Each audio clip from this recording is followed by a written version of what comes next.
So we bought this house, which is a kind of airship, 10 years ago, and we renovated it while we were living in Quebec City, and we now live full-time in it for 2 years. And it's a half-grid house. We live on solar panels and rainwater and with a composting toilet. We also have a big garden outside, about 250 square meters, and we produce a lot of our food, and we also have a greenhouse here in our living room where we grow food also. So yeah, in summer maybe our grocery is around $30 a week. We buy yogurt sometimes cheese as a treat, but otherwise we get the eggs, the veggies and the fruits from here. We do have our own bread here, so we have a kind of self-sufficiency, and the garden gives us a lot of food too for the winter, because we collect plenty of fruits and we freeze them or we preserve them as jams, so we get a lot all year long. It's a very good feeling to be self-sufficient, to depend on yourself for your food and everything. So we wanted to live in nature too, very close to nature and the countryside. We didn't want to have a mortgage too. The expenses that you don't have when you live off-grid is very important for us, because it means that you don't need to work so much, or maybe you can take more holidays. We love traveling too, so it allows us to make a good mix between being here and traveling. So we were looking for land, and I found this house on the web, and we decided just to come to check it out. And it was not exactly the region we wanted to move, but when we arrived here, and we just fell in love with the house because it's just what we were looking for. And it was very cheap. It was $15,000. It was not in this shape. Condition. I mean, we renovated it a lot. We've put some money, but still it's a very affordable house for all that we have, the space outside and the inside of the house. It's we fell in love with the owner, and he fell in love with us somehow. He had built this house 30 years ago. So he was a pioneer in building kind of airship here in Quebec, and he built this house all by himself. It took him 5 years to build it, with the rocks from the land here and the beams from the forest. And so he built the house, lived in it, and then he left for 7 years, and he was sad that the house was getting bad. So he was looking for some people who would take care of it, and we came, and we were much younger as he was, and we were in the same way, the same spirit as he was. So he was really happy to find young people. He left us all his books about homesteading and all this, and for us it was such a gift.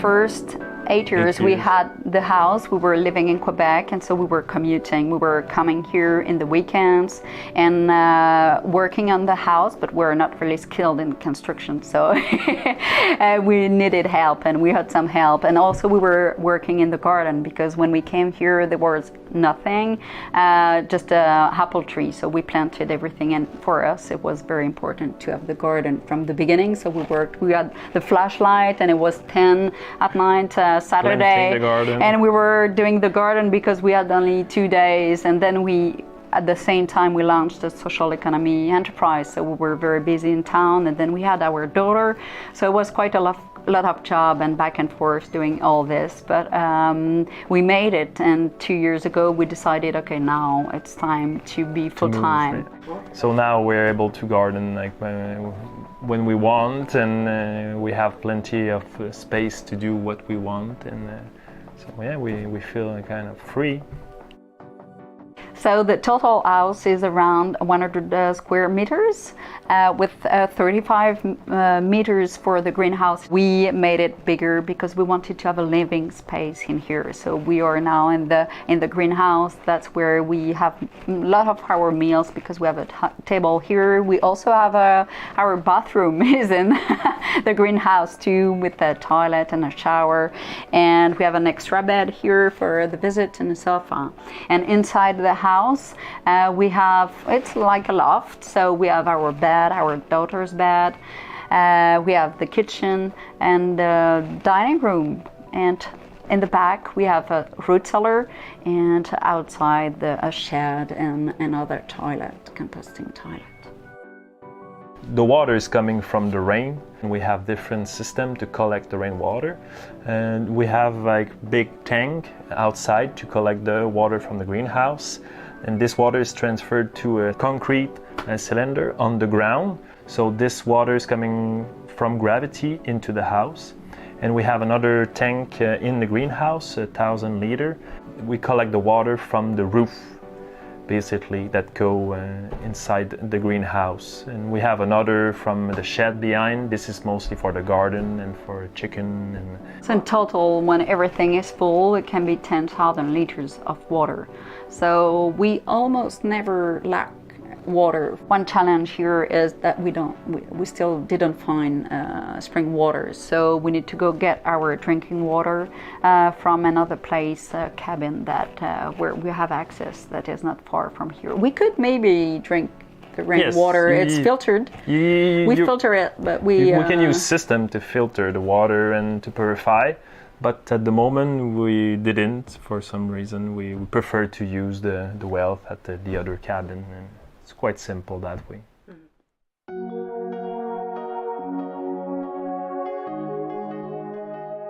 We feel really connected to nature because it's all around, but also because as we use the rain water, when it rains for us, it's, oh wow, it's gonna water the garden and fill up the tanks. So even Emma, she's happy when it rains. You know, usually we say, oh no, it's raining, and people are sad because it's not sunny. But in our case, we're happy when it rains because we know we need it.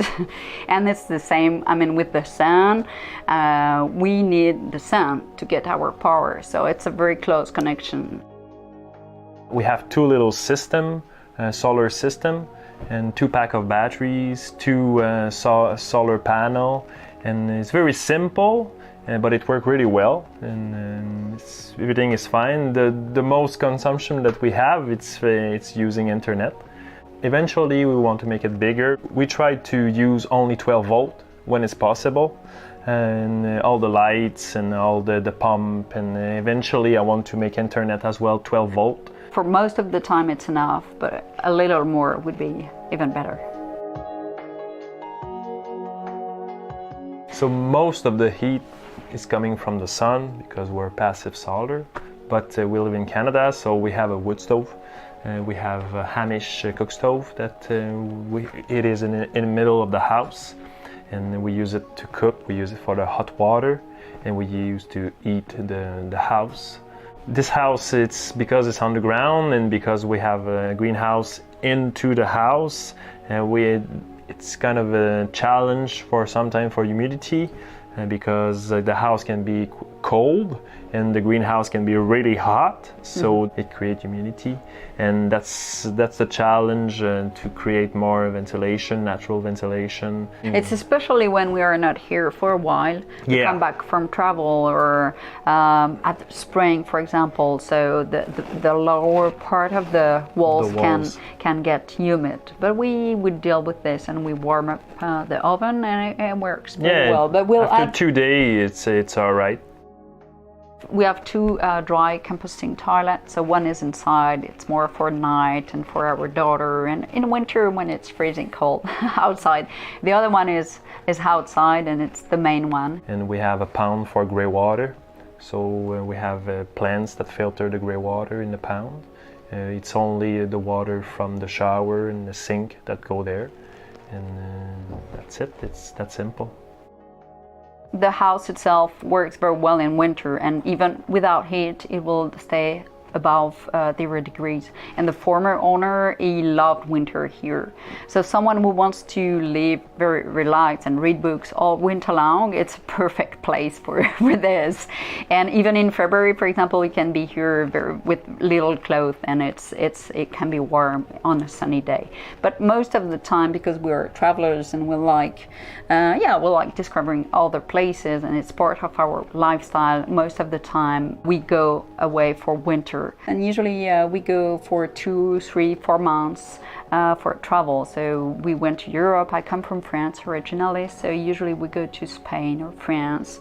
But the last 2 years we went to Florida for a road trip, and last year it was in Mexico for 4 months. So our off-grid situation and the fact that we don't have a mortgage that needs to be paid every month and we have very little expenses allows us to travel. Go away, yeah.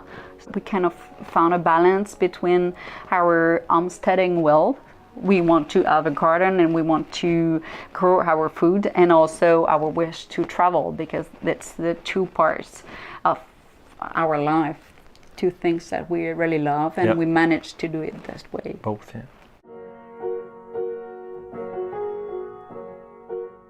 Emma is in first grade now, and we decided to send her to school here in the village because we love the school. It's a very small one with like 50-something kids.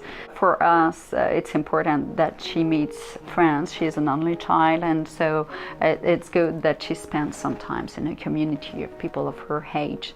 And also this gives us time for work, either here or our job, and she comes back from school at 3 usually, and so we have plenty of time. But when we travel, like last year for 4 months, we did home school or travel school, RV school, and we loved it.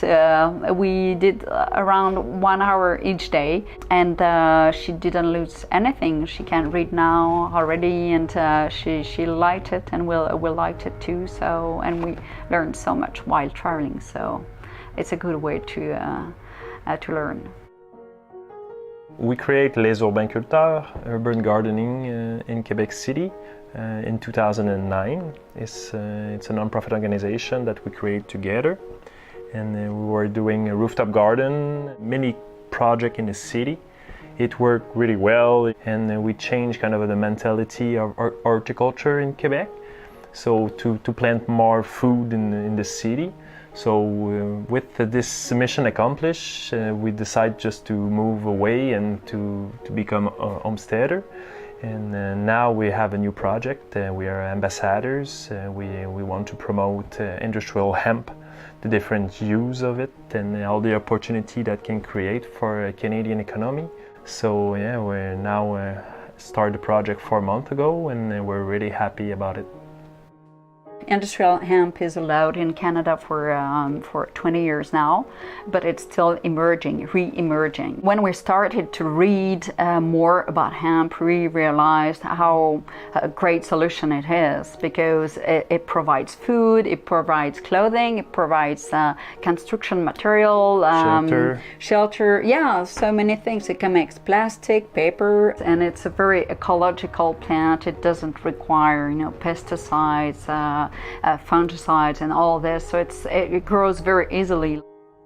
The idea is to go meet people who work with hemp and interview them and show their work and promote the plant in general. We want to be part of this, and we want to, just as we did with urban agriculture when it was not known, our goal with hemp is to make it go mainstream. I hope you enjoyed checking out this video and learning about Francis and Marie's story. We find their lifestyle and the projects they're working on really inspiring.